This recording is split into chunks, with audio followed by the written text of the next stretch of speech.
Hey everybody, welcome to this week's Undivided Live. We are back talking about in-home supportive services for kids up to 18 years old. And as you probably know, IHSS is a vital program and lifeline to many families across California who are caring for disabled loved ones in their homes. But like many programs and systems, it can be completely overwhelming to understand all the variables before you start. And let's be honest, even after you've been in the program for a few years, sometimes you might still have some questions. So we'd like to help with that. We're going to cover the most important things you need to know to get started: eligibility, the application process, the in-person evaluation, parent-provider requirements, and what to do if you're denied. Lisa's going to give us the lowdown on all of this and more while taking questions from the chat. And speaking of the chat, we'd love to know if you already have IHSS or if you're looking to apply. So throw it in there and let us know who we're talking to today. I'm Lindsay Crane, and I head the content and community teams at Undivided. With me today, we welcome back Undivided Public Benefits Specialist, Lisa Concoff Kronbeck.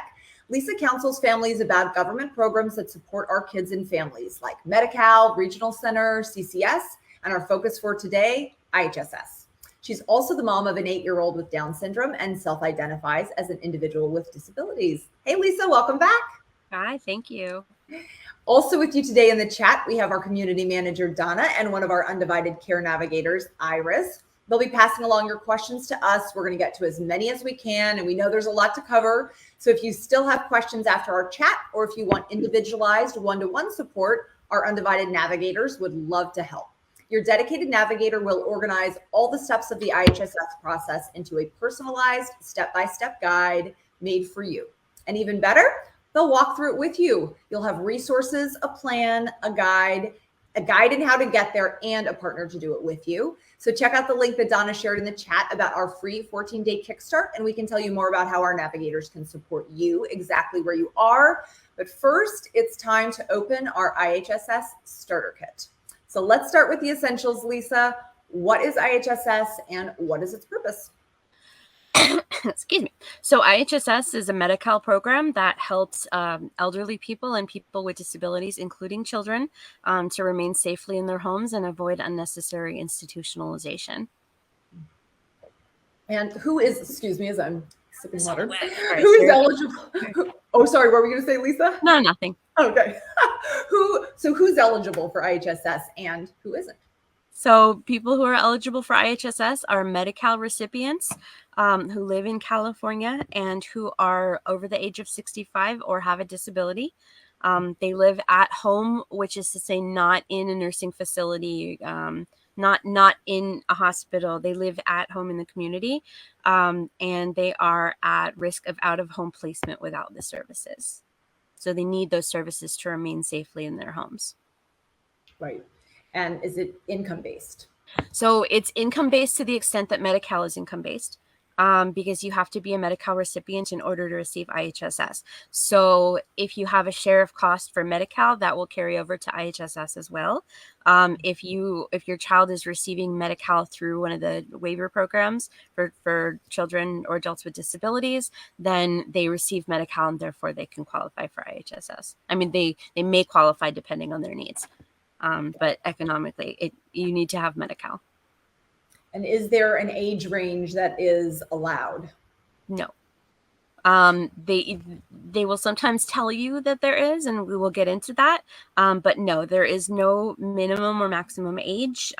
Everything is tied to what a parent would be expected to provide to a typically developing child of the same age. So everything is based on your individual child's needs, but there is no single age before which we say we don't accept applications for children of that age. And if they tell you that, then something's wrong. Right. So to be very clear, right, if a social worker tells you that IHSS does not cover kids, just as a blanket statement, that is incorrect, because a consistent thing that we hear from parents is that they're told by social workers that you'd be taking care of your kids anyway. They can't take care of themselves, so they don't qualify for IHSS. So if we hear that, Lisa, how can we respond? So the most common time when you're going to hear that is when you call to apply. That's the biggest point at which parents get deterred, because the person on the phone says, "Oh, we don't really provide services to kids your child's age. Call us back in a few years." And if you do that, then you haven't been denied. You just haven't applied.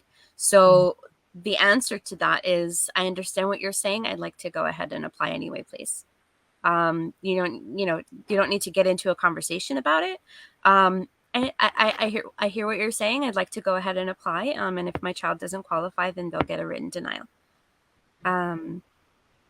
There's no such thing as a phone denial. If they tell you call back in another year, then they've basically just not given you the opportunity to appeal.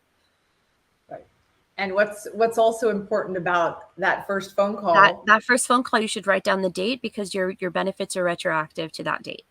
And so, if you apply and even if you apply and they say, you know what, your child's too young, call us back, in a few years, even once you've applied, you still want to appeal if you still believe that your child is eligible, rather than just starting over, because again, you're going back to that for the date of that first call or the date you submit your application.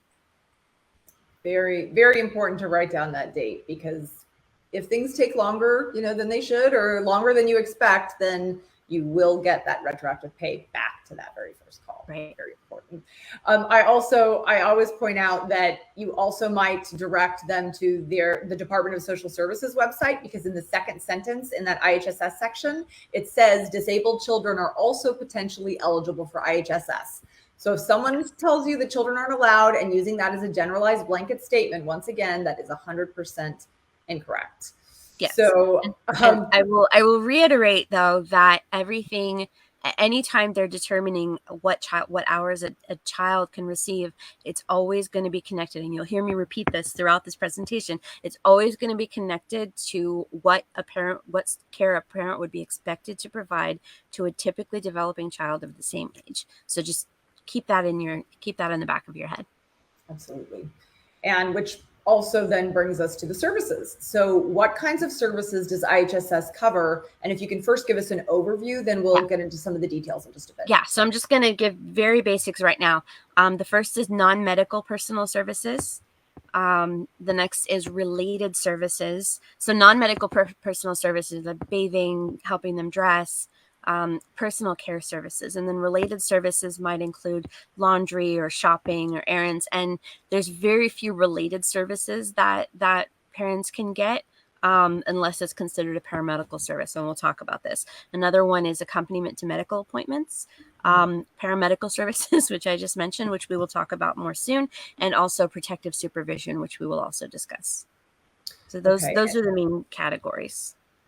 Right. And do those services and IHSS hours, do they have to be fulfilled in the home? So generally speaking, the answer is going to be yes. There's a little bit of leeway, because, for example, accompaniment to a medical appointment can't happen at home. And also, for example, if your child has diaper, if you've got an 8 or 9-year-old who's still in diapers, they can't just stay at home forever. You're going to have to take them out of the house. And if they need a diaper change, you're going to have to change their diaper. But the hours are specifically tailored to the amount of times they would expect you to change the diaper, and whether that diaper gets changed at home or at a birthday party or at a family member's house. They're not going to kind of keep track of that, but you're not going to get extra time to take them to other places. So like I've heard people ask well, can I get time to take my child to a birthday party? It's like, no, you're not going to get a block of time that says like to take child on social outings. But if you do IHSS services while you're there, that's part of remaining safely in your home, is being able to participate in the community. And so you've already been awarded those hours to change the diaper or to do the G-tube feed. Yeah. And Shwati just had a related question. She said, I'm an IHSS provider for my kids, and we're planning to go out of the country for about 3 months. Can I still claim protective supervision hours for those 3 months? You cannot receive IHSS hours while you're out of the country. There are some situations where if you're out of state for a temporary period of time, you can sometimes talk to the caseworker and work it out with them, but not out of the country. Yeah, because it's a federally funded program. It's federally and state funded program for California residents. If you're going to be out of the country, what I would suggest though is, if like kind of the date that you're coming back, I would suggest letting the case coordinator know so that they can reopen the existing case. So put your case on hold and reopen the existing case rather than having to like start from scratch. I would reach out to them and discuss kind of how to go about that so that you don't just drop the case and just come back and reapply. Because they'll still have your file. It's just you cannot be paid as the provider while you're out of the country. And if you don't turn in hours for a certain amount, are you automatically dropped? I just wanted to follow that up. No, I mean they'll reach out to you and find out why you're not providing those hours. But it just in terms of just logistically and also to improve the likelihood that everything runs smoothly, your best bet would be to reach out ahead of time and be like, look, we're going to be out of the country. This is the date we're coming back. Can I reach out to you and reopen this file? They might want to do a reassessment, but the point is you don't want to just like drop the case and forget about it and then come back to it and start over. Right. Always better to be safe than sorry and on top of it. You never know. Well, what about therapy appointments like speech or OT? Okay. So for therapy appointments, you can get transit, so accompaniment and wait time. If number one, if the appointment is related to the child's disability, and number two, if you have to be available to provide an IHSS service on the way there during the appointment or after the appointment. So if it's like a medical specialist appointment where you have to go in and be there the whole time and you don't know kind of when you're going to leave, you can get accompaniment and wait time for that whole time. If it's a therapy appointment where you have to kind of stay at the clinic because the child might need a diaper changed or the child's G-tube feeding pump might start beeping, you can get wait time for that. If it's the kind of situation where you drop your kid off and you say, hey, see you in 50 minutes and you can go and, get lunch and do your own thing for that time, then you can get accompaniment, but not wait time, because you're able to attend to your own business during that time. Got it. And another question that we hear frequently is, what if your child is admitted to the hospital? If your child is admitted to the hospital, you cannot claim any time during the time that your child is admitted. So on the day they go in, you can claim the time for the morning before they went in. On the day they come home, you can claim the time for when they were home, but you cannot claim any of the time. And having been with my child in the hospital many, many times, I completely understand that you are there and you are doing a lot of things for your child, because especially if you're on the pediatric, the floor and not in the ICU, it can be, a couple hours between times when you see the nurse and you're there. But it's a rule of IHSS that while they're in the hospital, you can't get time, even if you're still providing a lot of the same services. So if your child's going to be in the hospital for an extended period of time, you need to let the caseworker know. Got it. And for parents that who are interested in being a parent provider, who is eligible? Okay, so there's two separate questions here. One is, does the child qualify for IHSS? Like, do they need these services in order to remain safely in their own home?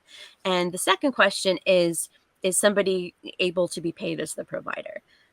So a parent can be paid as an IHSS provider if they are unable to work full-time or have left full-time employment because of their child's extraordinary needs, and there is no other available parent who is available to provide care. And what available means is they're not working full-time, they're not doing something else. So a parent is unavailable if they are working full-time, if they're in school full-time, or if they are disabled and unable to provide care. If they are unemployed, then they're unavailable during the times that they're actively seeking employment.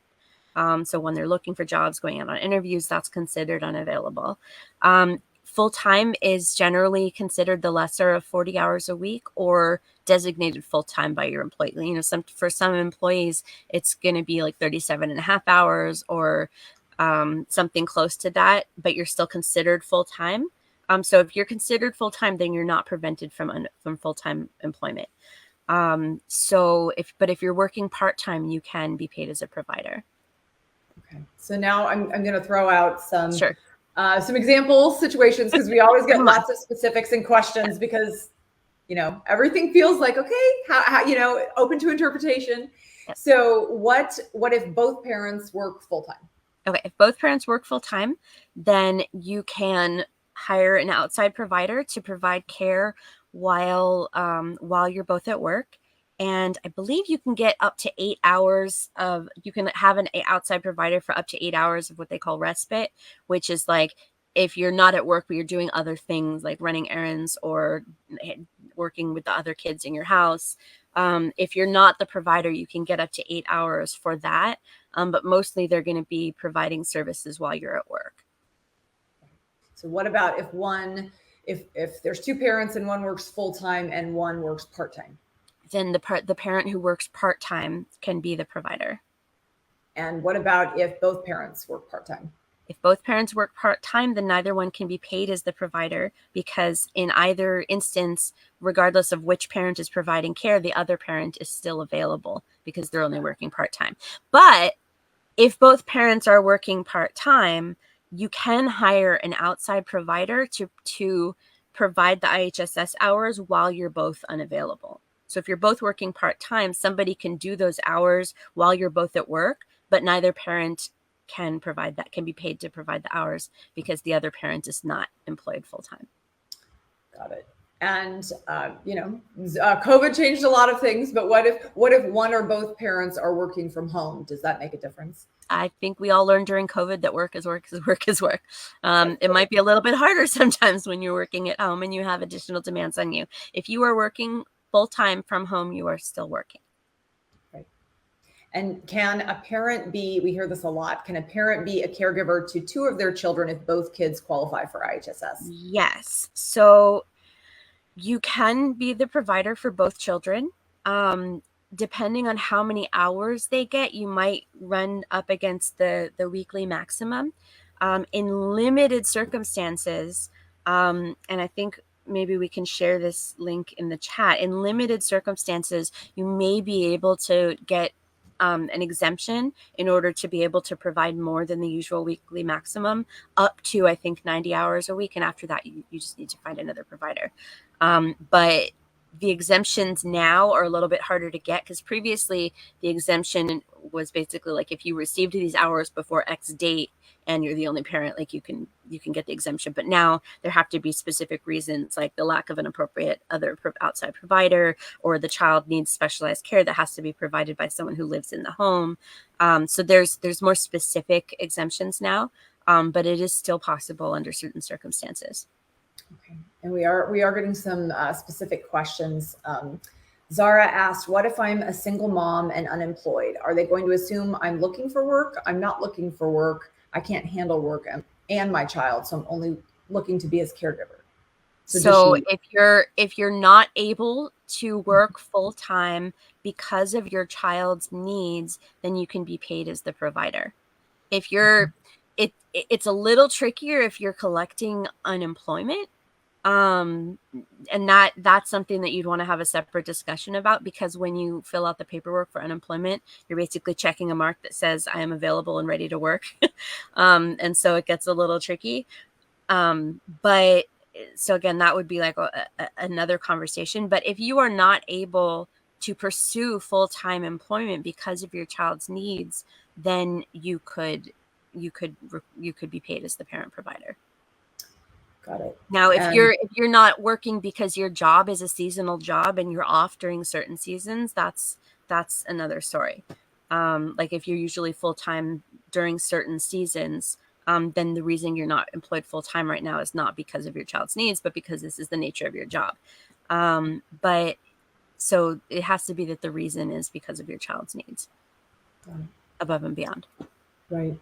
And I know you touched on before that IHSS is not necessarily a diagnosis, but Sonia had a question and she said, can we claim for children who have ADHD, dyslexia, dysgraphia while getting SAI, vision, and OT appointments? Okay. So I think last time this question came up a little bit later is if the child has a certain diagnosis, can you get hours? And again, it's never about the specific diagnosis. It's about what care are you providing to your child that they need to remain safely in their home, that goes above and beyond what you would be expected to provide to a typically developing child of the same age. And so you do have to have a disability as like kind of the initial qualifier, but you need to look at kind of the services that you're providing and what goes above and beyond what a typically developing child would need that falls within the categories of, for example, that falls within the categories of allowable IHSS services. So if they need extra tutoring, for example, that's not going to fall into the category of services that IHSS will provide. So it has to be, number one, a service that falls under IHSS, and two, something above and beyond what a typically developing child would need. Right. And so, I mean, if there's executive functioning issues and self-care issues, then you're starting to look at services that you might be providing. But it's not tied to the diagnosis, but to the specific needs. And as we all know, as parents of kids with disabilities, the diagnosis is one thing. And that only tells you one thing about the child. And there's a massive range of strengths and weaknesses that our kids have, even if they all have the same diagnosis. And so it's really based on your specific child. Right. Because it can present in a lot of different ways, which makes the difference, right? For IHSS, that is the difference, right? Yes. And we've talked a little about, we've talked about the parent providers, but for families that are looking for outside providers, can we hire anyone as a provider, or do they have to come from an agency? No, they don't have to come from an agency. They can come from an agency. They don't have to. You can choose anybody who's eligible to work in the United States. They have to do the orientation. They have to do a live scan. There's no specific first aid or CPR requirement. That's something that you can ask of your worker. But the main requirements are that they have to pass the background check. They have to be eligible to work in the U.S. And they have to do the orientation. Right. And can a parent work half their child's hours and have an outside provider work the other half? So if the parent is working part-time, or for example, if the parent is in like a very intensive medical treatment for themselves and they have to be, doing their medical treatment a certain amount of time, that you can only hire an outside provider when there's not an available parent who is able to provide care. So you can't like work part-time while your child is in school and then come home and be home, but have somebody else providing IHSS hours during that time, because you're considered an available parent during that time, because you're not a full-time employee and you are there and ready and able to provide care for your child. So yes, you could have an outside provider providing some of the hours while you are unavailable. Got it. And can or should potential providers, whether that's a parent or an outside provider, should we go through training before our child or client has been fully accepted into the program? So, I mean, I would suggest starting that process once you have the home visit. You need the paperwork in order to do the live scan, and that has to come from IHSS. I mean, and technically anybody can register as an IHSS provider. But yeah, again, like you need that paperwork in order to go and do it and to do the orientation. So I mean, I would usually suggest doing it once you have the home visit, because there's going to be a lag between the time you have the home visit and the time you get the notice of action. And that's kind of a good window to do that process. Okay. So let's talk about the application process. Okay.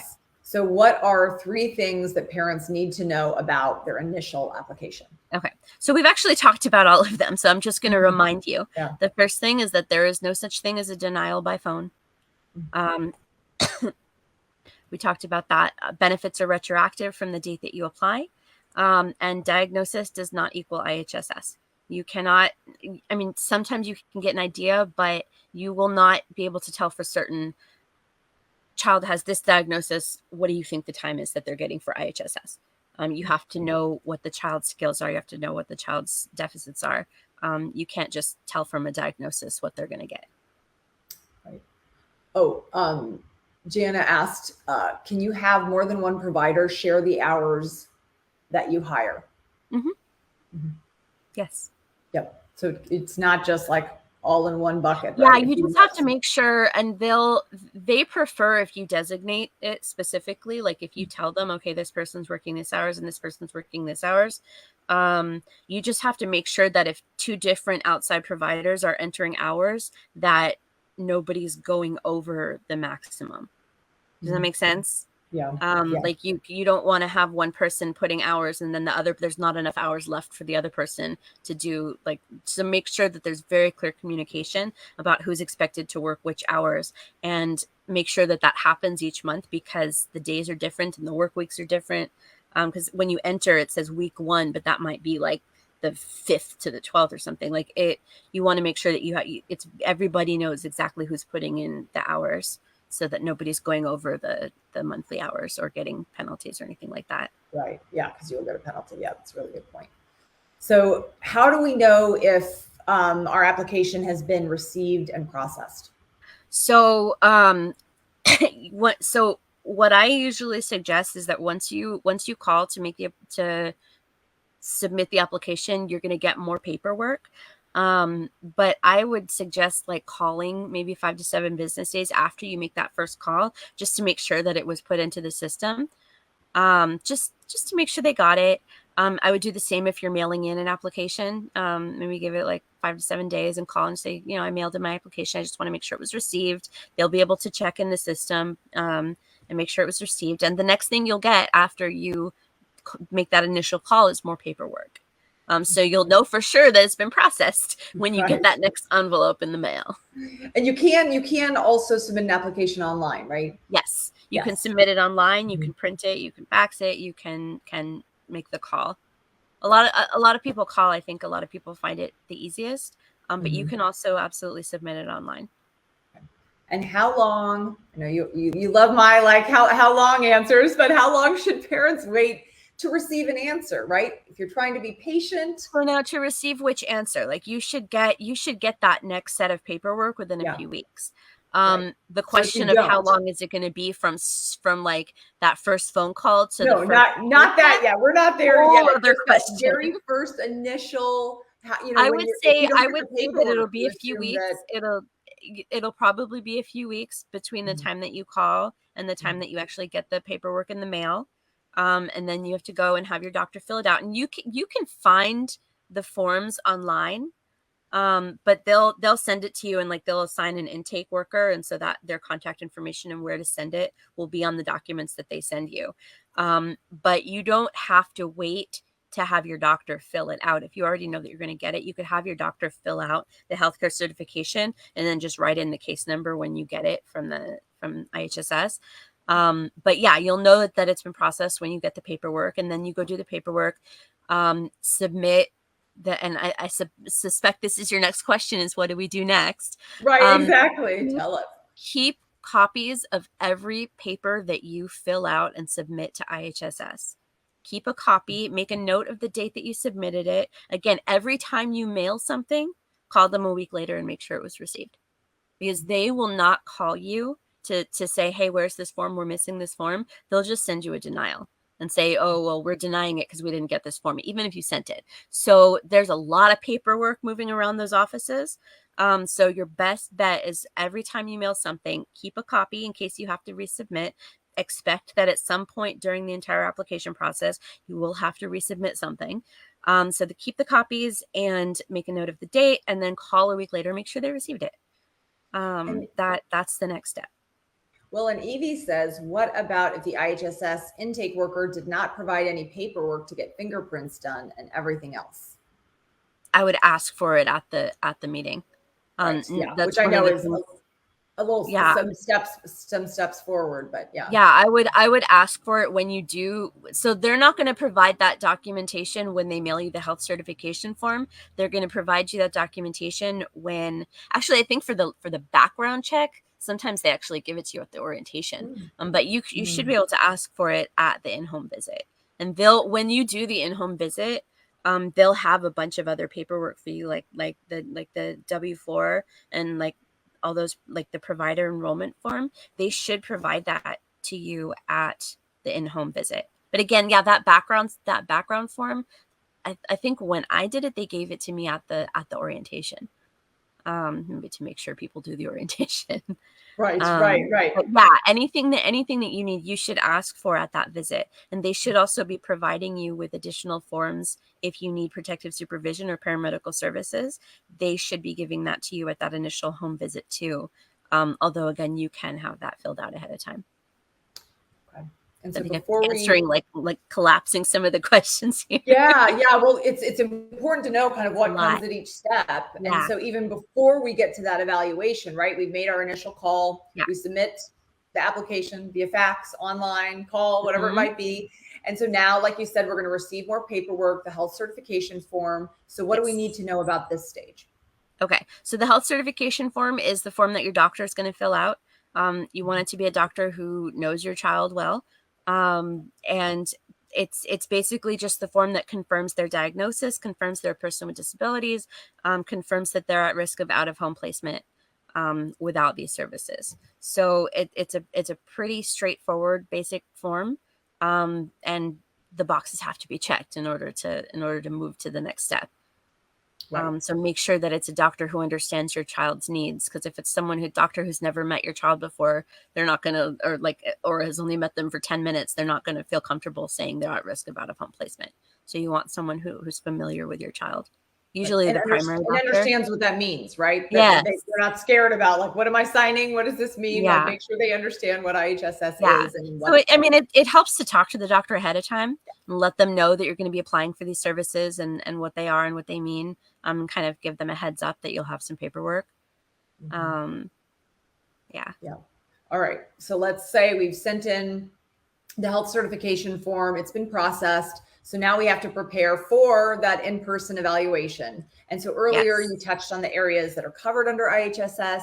And in order for us to efficiently prepare for that evaluation with the social worker, we need to understand what's included and what isn't within those categories of service. So can you review the services and give us some examples of each?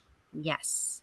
So non-medical personal services, that's going to include the things that people the self-care things that people usually do for themselves. So that's going to be walking, which they refer to as ambulation. It's going to be a bed bath if they're not ambulatory, if they're not walking, if they're not able to take a bath, do bed bath, bathing, brushing teeth, grooming, dressing, bowel and bladder care, feeding, menstrual care if you have an older child, rubbing skin or repositioning if they're at risk of bed sores, help with prostheses or setting up medications, transfer in and out of seats, and respiration. And respiration will include breathing treatments, oxygen, anything like that. And then related services are a bit harder to get for kids, but related services are laundry and grocery shopping and errands and meal preparation and cleanup. And we'll talk about meal preparation and cleanup a little bit later, because that's the one where you're most likely to get it as a paramedical service. So that's related services. And then accompaniment to medical appointments. We talked a little bit about that. And then paramedical services, which are services that are kind of ordered and supervised by a doctor. So the doctor or other medical clinician has to tell you what to do, how often to do it, what to look out for. So those are things that that are guided by the doctor. So you have an order for them and you do them. And then you've got protective supervision, which is for people who require 24/7 supervision, direct supervision, because they have severely impaired memory, orientation, or judgment, and are therefore at high risk of causing physical harm to themselves or to someone else because of their cognitive deficits. And we're going to get a little deeper into both of those in just a minute, because again, those are some of our most frequent questions. But the parameters within each of these examples are important, so we can really properly prepare for this meeting. And so, for example, like you mentioned, meal preparation. So can you give us an example of what is or isn't allowed? Yeah. So I'm going to give you an example for meal preparation, because that's a related service. And then I'll give you an example of a personal care service. So for a related service, meal preparation is going to be allowed if it's a paramedical service. So the IHSS has a whole chart of basically everything that, and it's called the functional skills. It's the functional skills assessment for minor children. And it's basically a whole chart of what they expect children to be able to do by themselves independently at a specific age. And I think we can go ahead and share that in the chat so that you can see the functional index ranking for minor children. And if you look at that, you can see that everything.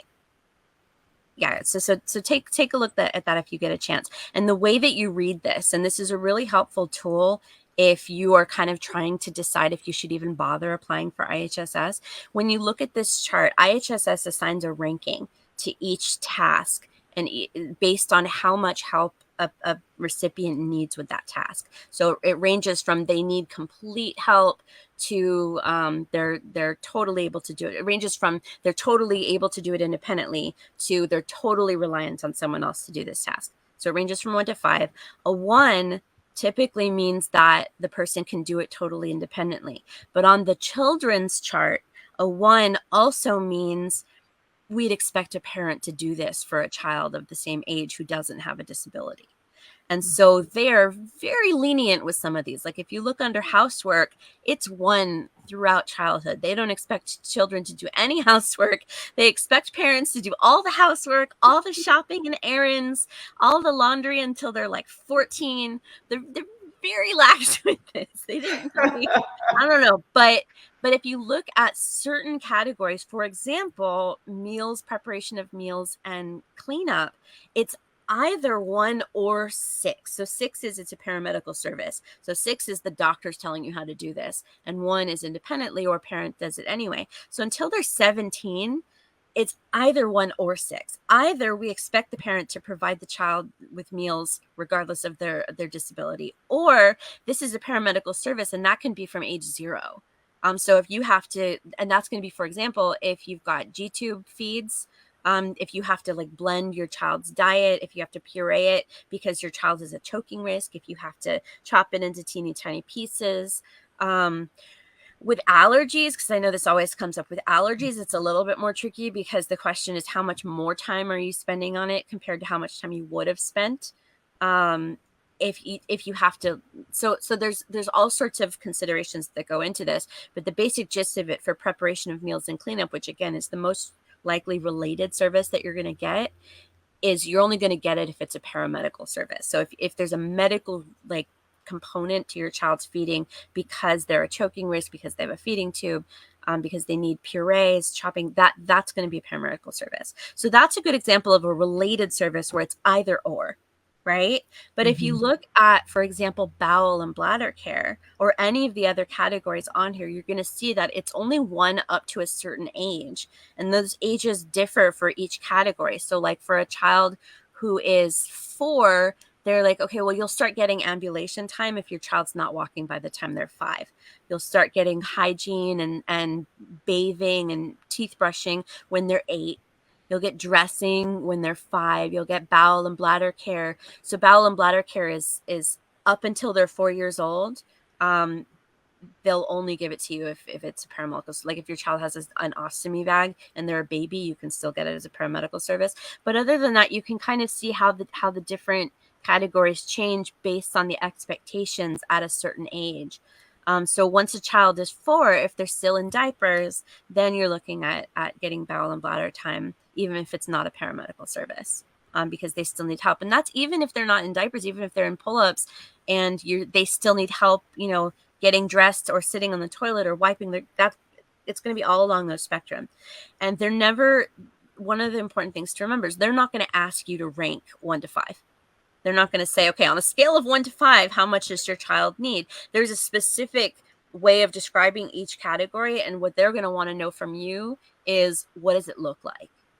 Like if you're assisting your child with a task, what does it look like? Does it look like verbal prompts? Does it look like hand over hand? Does it look like you're doing everything? So don't think about, I mean, it's useful to understand the ranking, but don't think about, oh, what is my child, a 3 or a 4? Just think about what it actually looks like when you provide assistance with the task.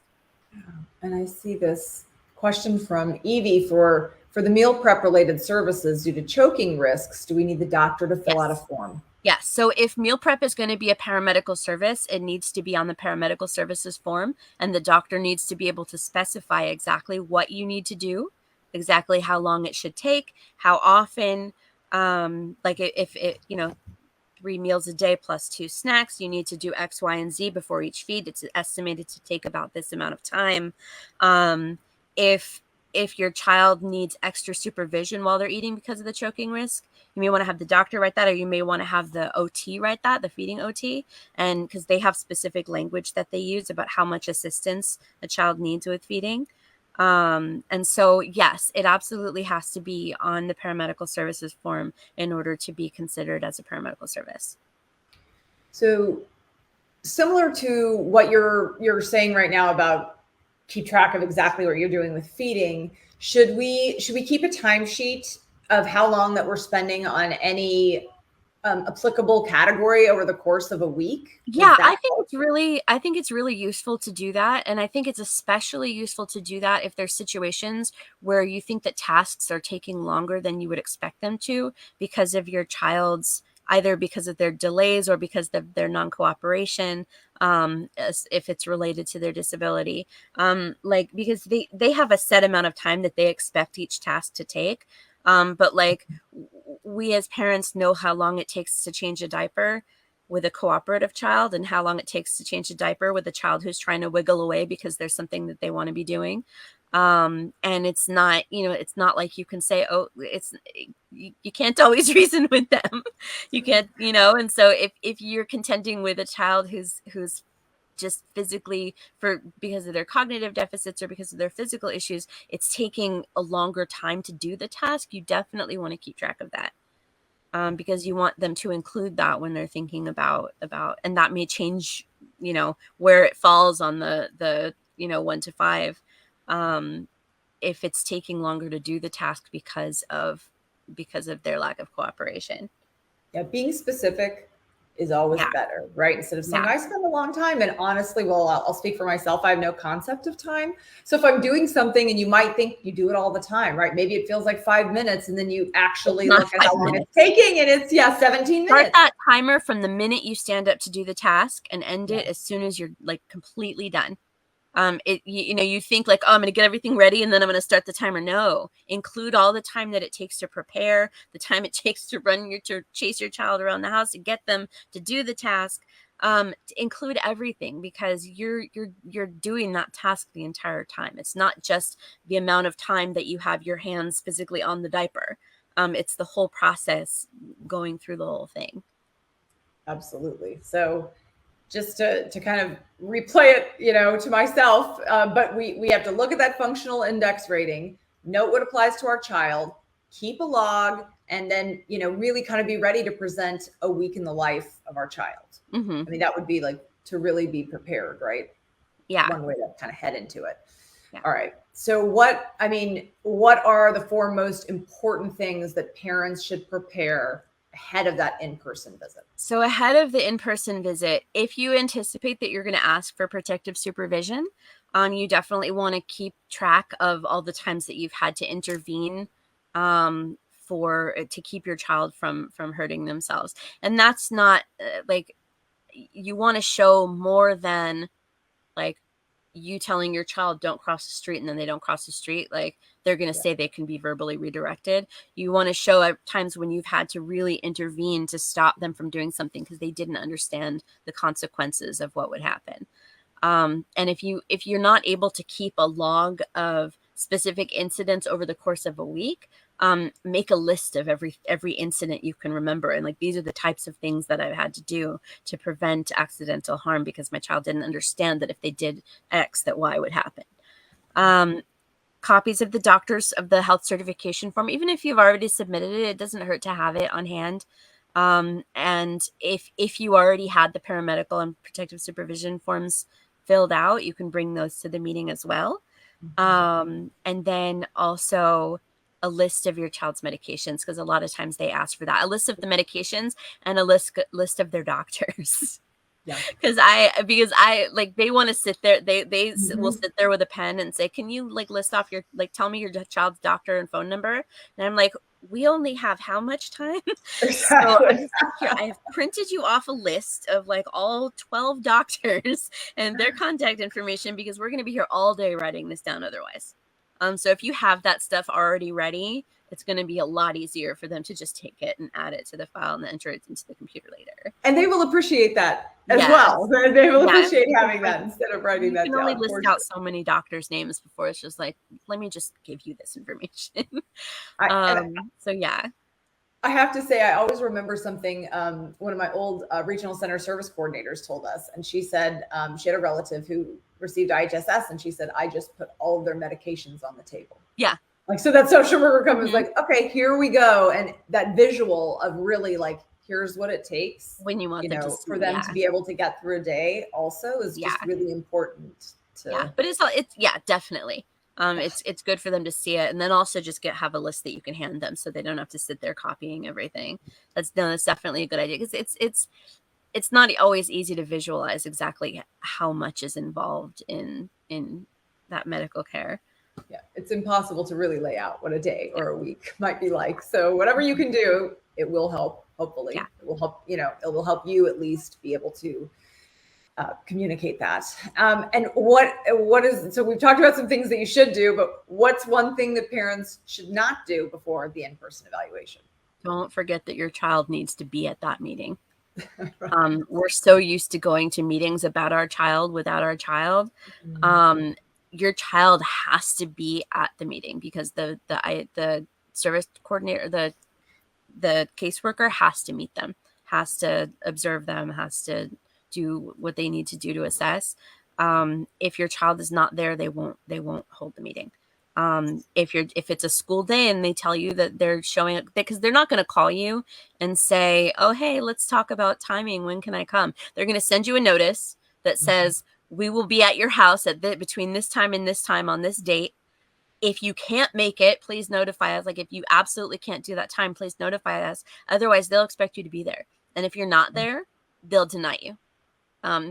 Like, they'll send you a denial and say, you didn't cooperate with so if you can't do it, call them right away and try to reschedule. And sometimes they'll work with you on rescheduling at a better time in the day. And sometimes they'll just say, well, you can pull your child out of school, or we can put your case on hold until you can have your child at home. They will do that.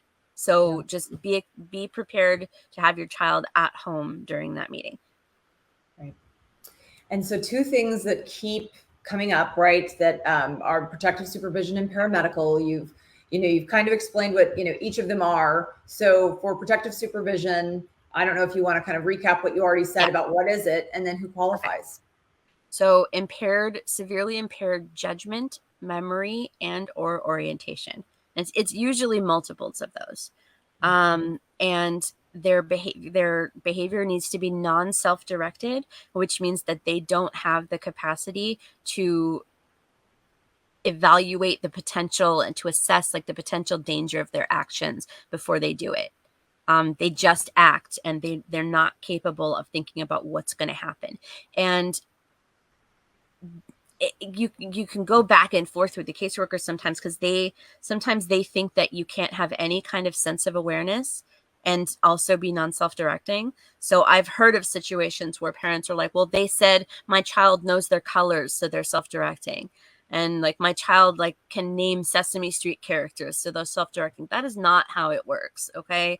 Like, your child can know a lot of things intellectually, but not be able to put them into practice. Like, your child, you can ask your child what they're allergic to, and they know that they're allergic to a certain thing, but that doesn't mean that if you put that thing in front of them that they're going to stop and think, I'm allergic to this thing.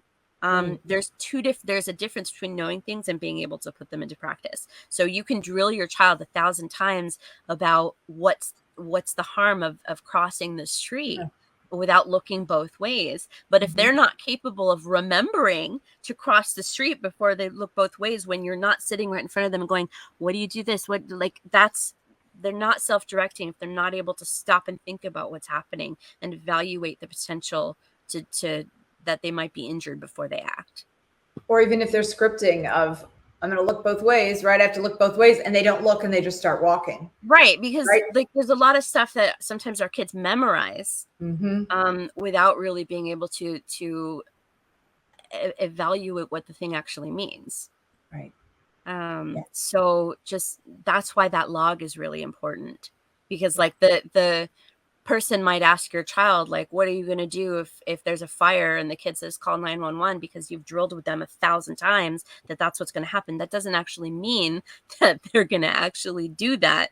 If they might not even know how to use a phone, but you've practiced with them 1,000,000 times. So that's why that log is really important, because it shows what actually happens in practice. Right.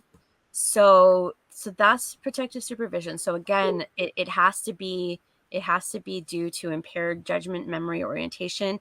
It cannot be due to intentional aggression or self-harm.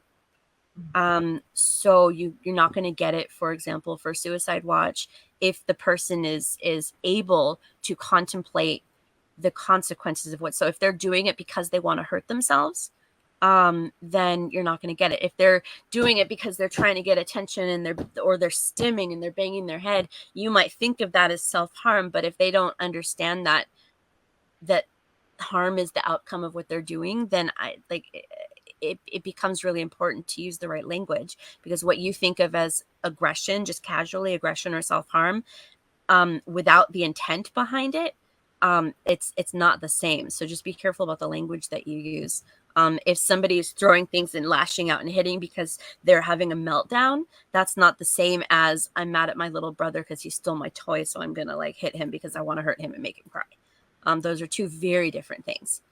So if someone is like overstimulated or having problems with self-regulation, and they are like hitting themselves in the head, right? Yeah. And then that is a behavior, because if they're not doing it to that's completely different from the kind of thinking that goes into intentional and deliberate self-harm with the purpose of harming yourself.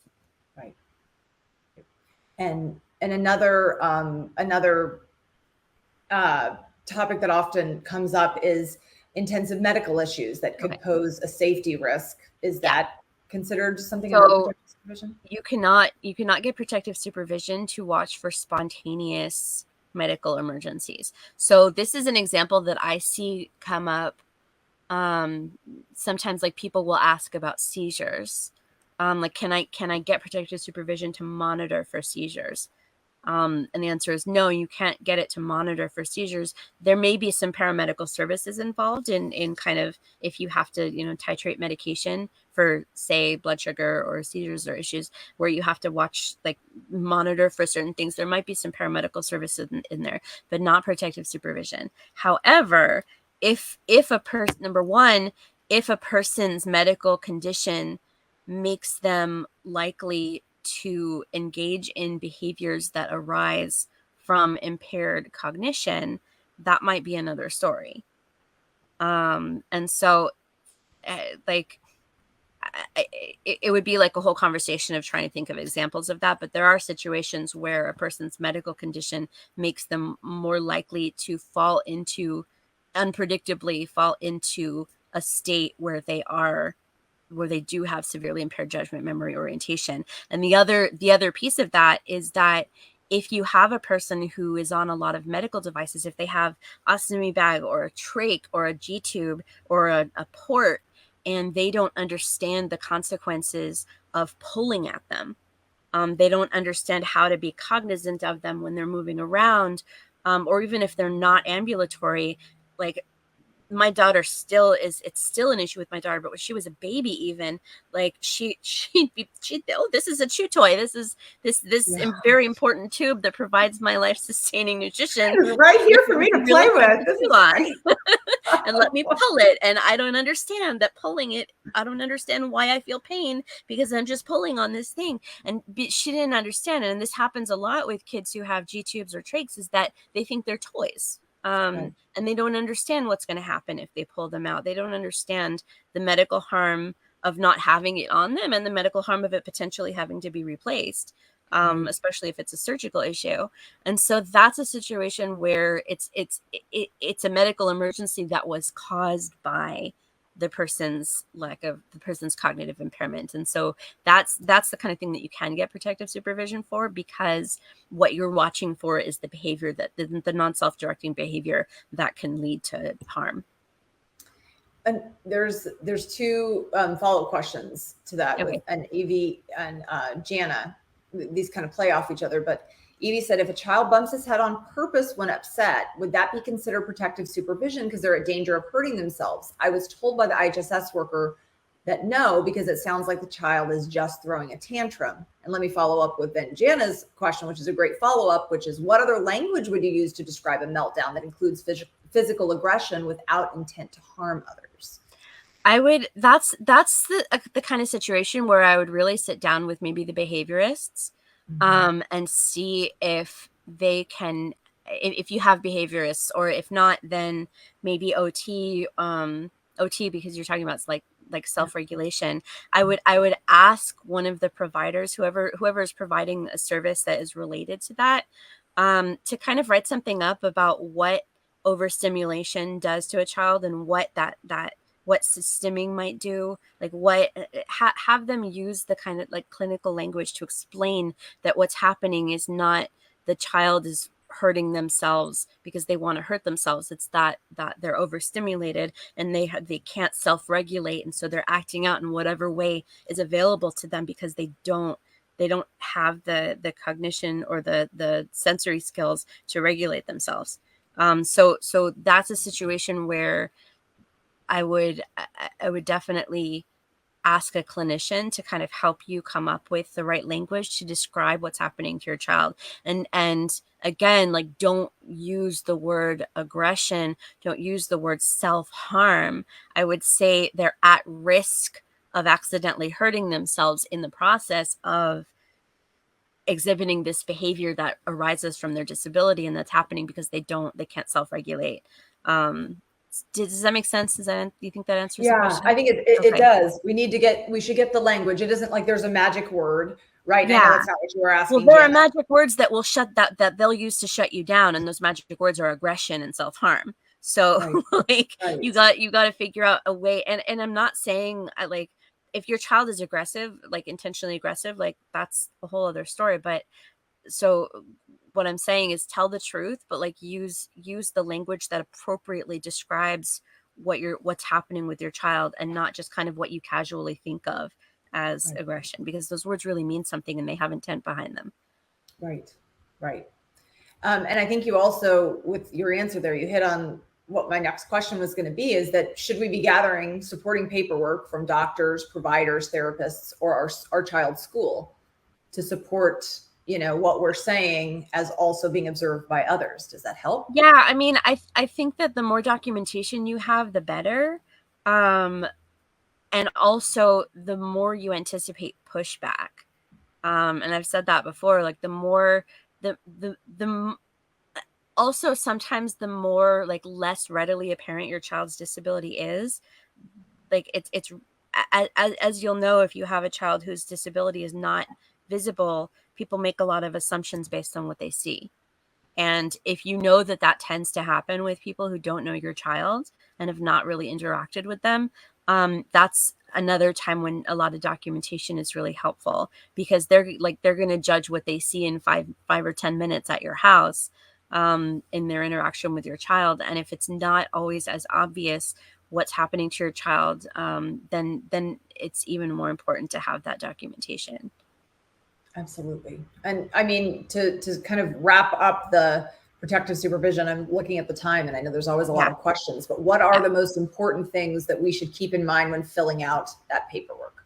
So again, keep those logs, either of the specific type of activity or like what happens in a typical week.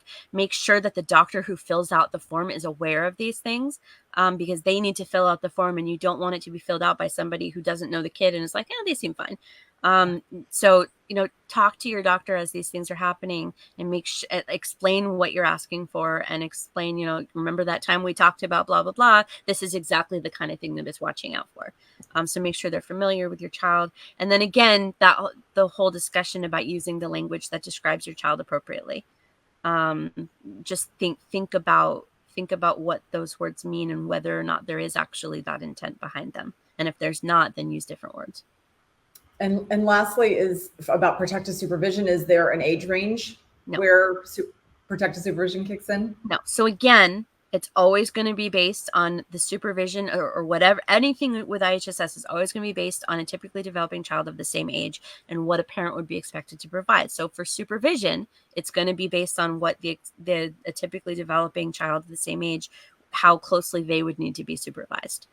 So there are certain ages where it's a lot harder to get that supervision, which is very young ages, because they're going to say, well, a 2-year-old always needs supervision. A 3-year-old always needs supervision.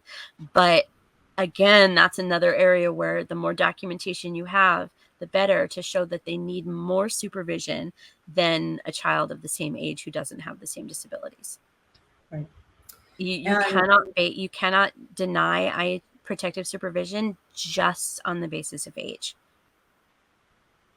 You can deny it because they don't need more supervision than another child, but they can't just say, oh, we don't provide it for children of that age. There has to be an assessment. They have to actually look at the child and see what their needs are. Right. Just like that initial call, same thing, Mm-hmm. right? And what about paramedical? I know you touched on paramedical, but again, like, what is it and who qualifies? Okay. Ordered and directed by a physician or other licensed clinician. It'll affect, so we didn't come up on this, but protective supervision will add 195 hours to your monthly hours. And so for kids who don't have a lot of, like, for kids who are in that age where they're not going to get a lot of time for like dressing and bathing and stuff, a lot of times most of the hours are going to come from protective supervision. And then for paramedical services, it's just going to be based on how long it takes to do those tasks. There is no age limit. For paramedical services, it's just going to be based on the services that are ordered by the doctor relating to the disability. And is there anything that this came up? This question was actually inspired by when we did this before. A parent asked, and is there anything we should not do in the evaluation meeting? So don't understate your child's needs. It's very tempting for all of us to want to just like brag about everything that we're so excited that our child is able to do. But they'll take that at face value. Like if your child can read their name, they're gonna be like, child can read. If your child, like, be willing to talk about your child's deficits. I know that it's really hard to talk about those and put them into words, but this is one area where you really have to do it. Like I always say, don't exaggerate, but be willing to tell the truth. Tell the truth and be open about the level of help that your child needs and the level of care that you need to provide. And again, hitting that point home, use the right language to describe what's happening with your child. If it's aggression, call it aggression. But if it's not, then don't call it aggression. Yeah.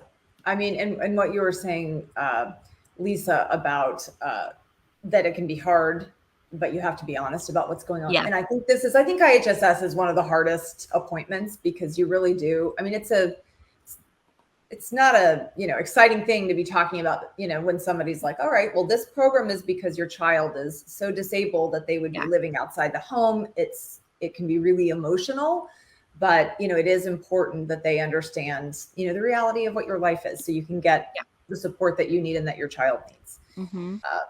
But it's no fun, that's for sure. And so what happens if we are denied after that evaluation visit? If you're denied after that evaluation visit, you'll get a written denial.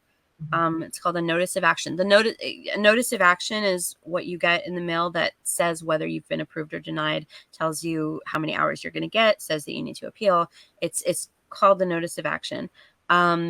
If you receive that and it's a denial, it will include information about how to appeal. You have 90 days to appeal a decision. You need to appeal that in writing.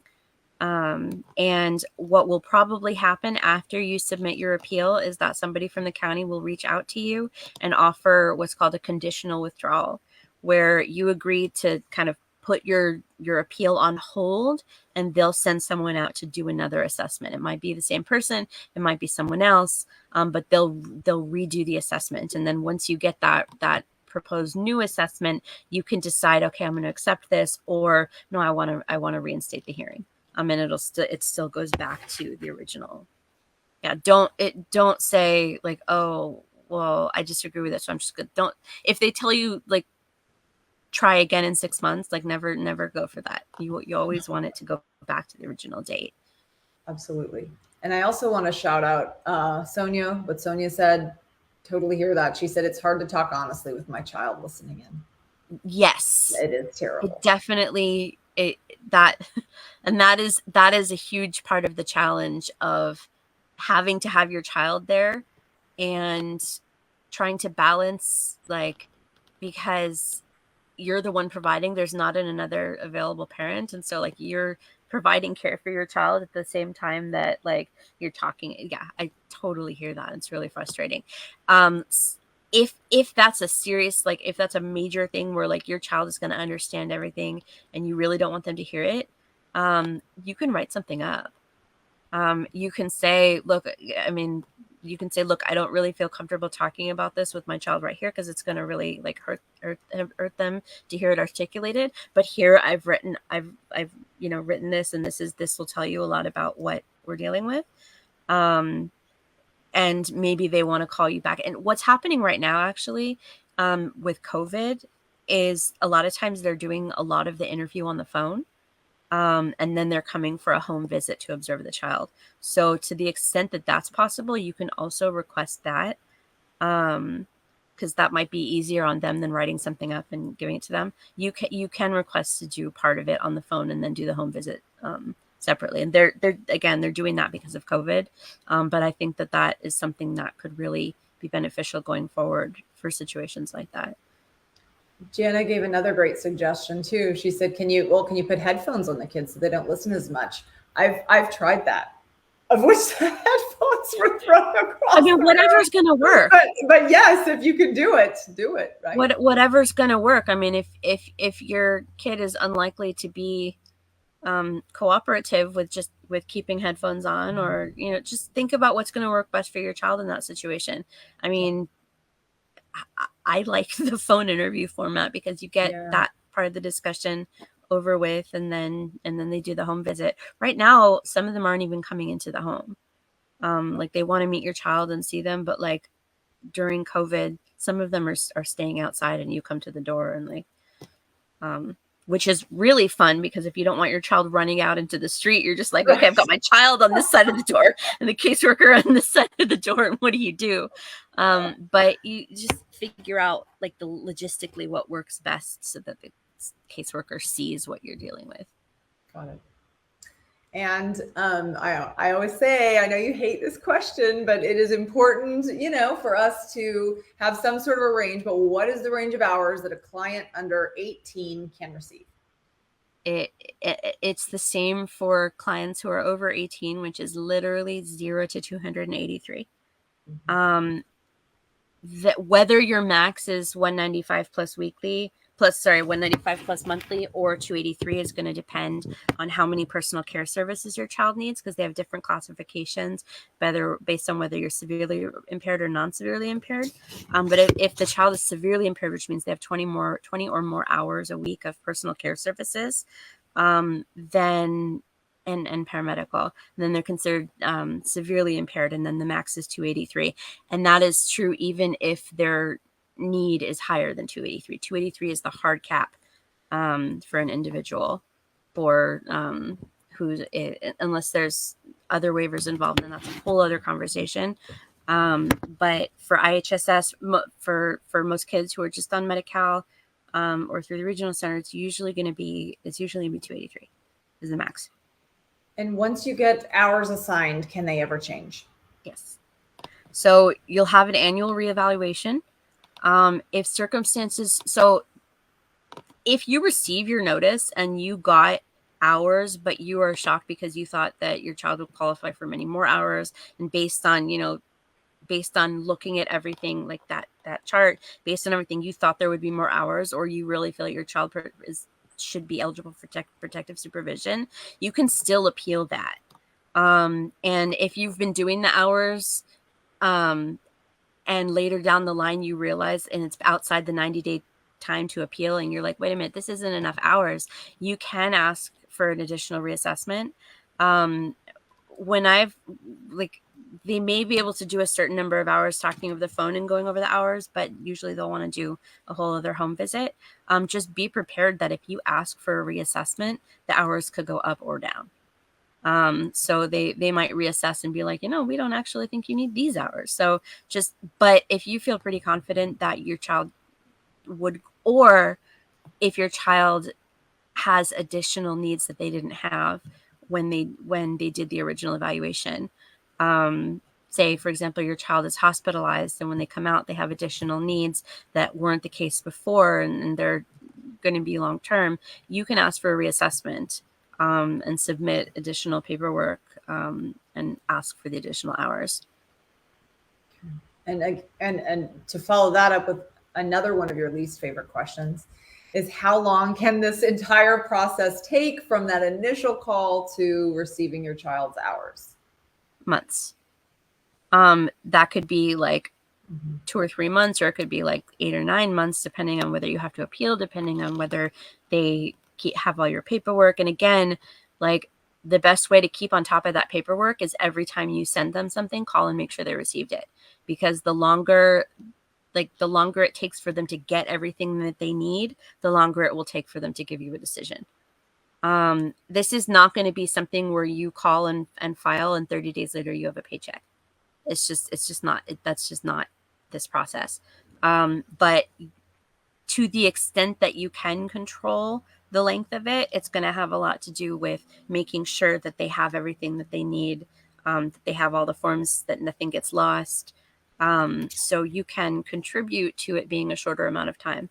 But especially with the pandemic, it's a process, and it's a long, there are processes that are longer, but it's not overnight.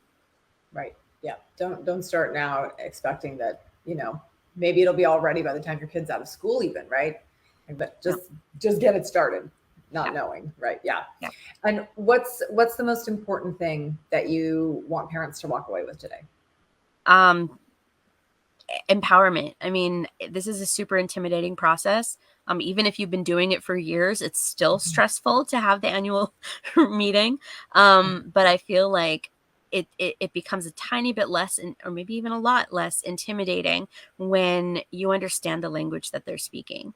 When they're not throwing all these terms out at you and you have no idea what they're talking about, it just gets even that much more overwhelming. So by understanding the concepts and terminology behind this service, I feel like I feel like it can make you more empowered to be able to effectively advocate for your child, and not get intimidated and overwhelmed as much, by the process and by how incredibly complex it is.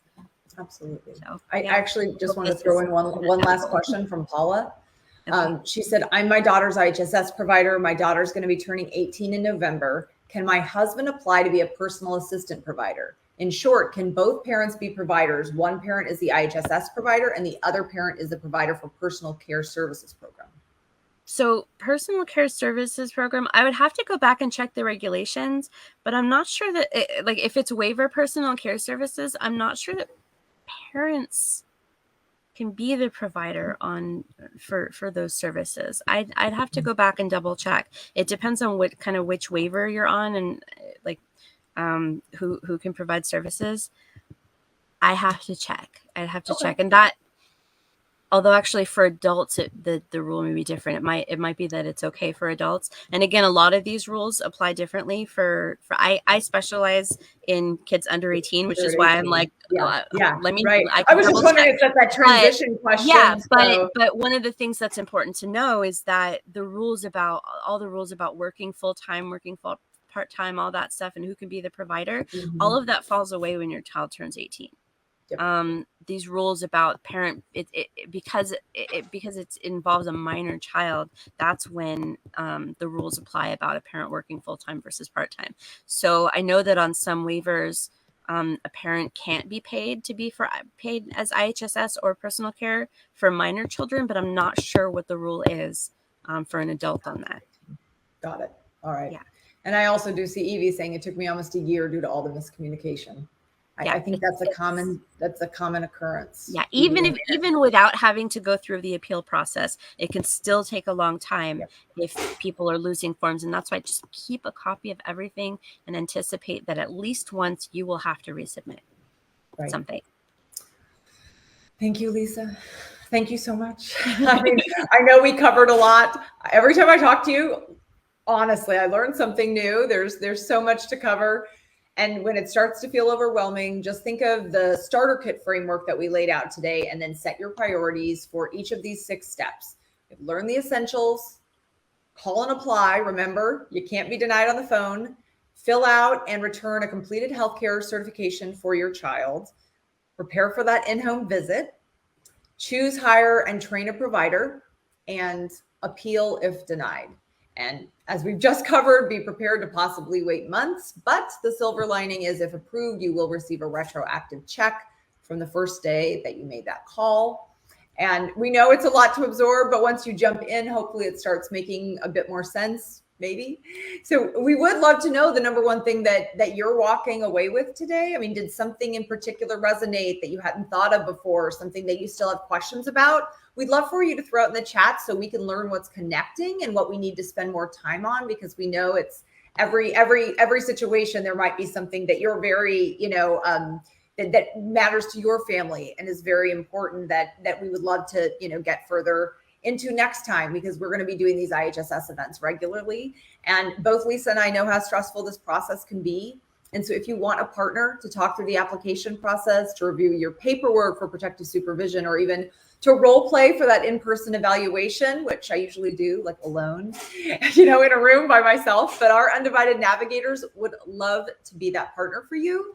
And in addition, various specialists hold biweekly office hours for our Undivided members. Lisa is a frequent guest, and she would love to answer your questions personally. All of our members, including those in their Kickstart, are invited to stop by for 5 minutes or the entire hour. So to find out more information about how you can receive this personalized support, check out our free 14-day Kickstart. Donna's going to put the link in the chat window. Our mission is to support you so your children can thrive, and we want you to thrive too. So please reach out and let us know how we can help. If you're not already a member of our Facebook group, join us. This week, we're talking about senseis, traveling phlebotomists, and new guidance for parents raising kids with Down syndrome. Plus, we are wrapping up our Gold Belly gift certificate giveaways, and we're talking about our upcoming happy hour in person here in LA. So you can find out more information in the group. So we hope to see you there. And we have another Undivided Live tomorrow. We're doing a Friday edition. We're going to be talking to education advocate Kelly Rain Collins. She's going to be telling us what to focus on for your first IEP, your child's first IEP. So if you're in the early years of IEPs, or you know someone who is, please share the RSVP info that Donna is sharing in the chat.